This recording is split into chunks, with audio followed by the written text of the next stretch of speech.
Njamba Room at Sunbed Mount Roach Hotel was the venue for the learning event organized by World Vision Malawi to analyze how the ending food aid response has gone. The learning event that commenced a week ago and ended 3 days later did not just end in the hall. It was taken to the field to hear from the beneficiaries on what went right and wrong in the ending response. The visit was seen as an opportunity for the people to express and air out their views on how they felt regarding the service that they were rendered by World Vision Malawi. One group went to Mwanza where they visited Mpanda's final decision point, and others went to Chikwawa to see food beneficiaries and some people that have been benefiting from the village savings and loans groupings.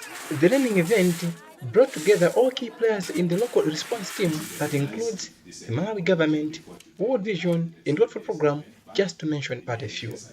On the side of World Vision, officials from the Food Management and Programming Group, simply known as FPMG, and representatives of support offices that have been funding the response were present to see and appreciate how Malawi has carried out this year's emergency response and chart the way forward for the other responses to come.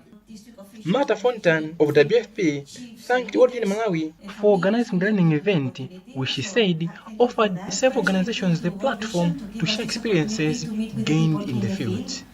She also expressed her delight with the Malawi Vulnerability Assessment Committee, which in her opinion produced a timely report that aided cooperating partners to respond to the emergency. Thank you for that. There is a system in place in Malawi. I have been working in other countries. Now, in Malawi, we have this impact assessment, which is super useful to reduce and limit political intervention on food assistance and to address us, everybody, when we should provide this assistance.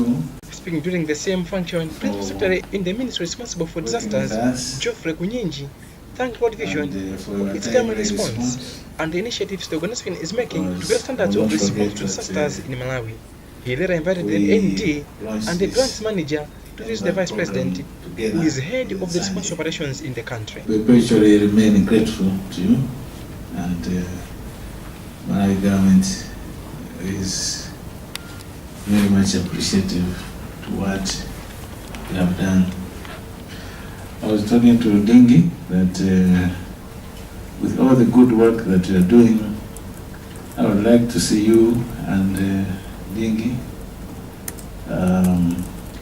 make an appointment so that we can go together to the Vice President and you present a situational report and some of the things that government can do for Delegates to the learning event read the performance of World Vision and identified areas that need immediate improvement in the future responses. Representing the leadership team, Marco Ngwenya, World Vision Malawi National Director, assured the delegates that they had heard the issues and should be assured that proper action will be taken appropriately for the sake of future responses. All what you have come up with, I was just intimating that there are certain things that I feel were not highlighted. They should have gone into the list of 5, but of course you can't have all the 10 forming the list of. He also highlighted that World Vision will continue complementing government's efforts whenever disasters strike. He went on to thank other organizations for participating in the learning event and the whole EVAC response to save many aiding Malawians. Marco had a message for the stakeholders.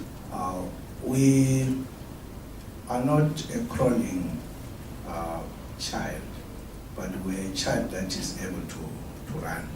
And as we attempt to run with us and continuously point to the errors or the mishaps that are happening in the program, with a view of improving or enhancing our capacity as a national office.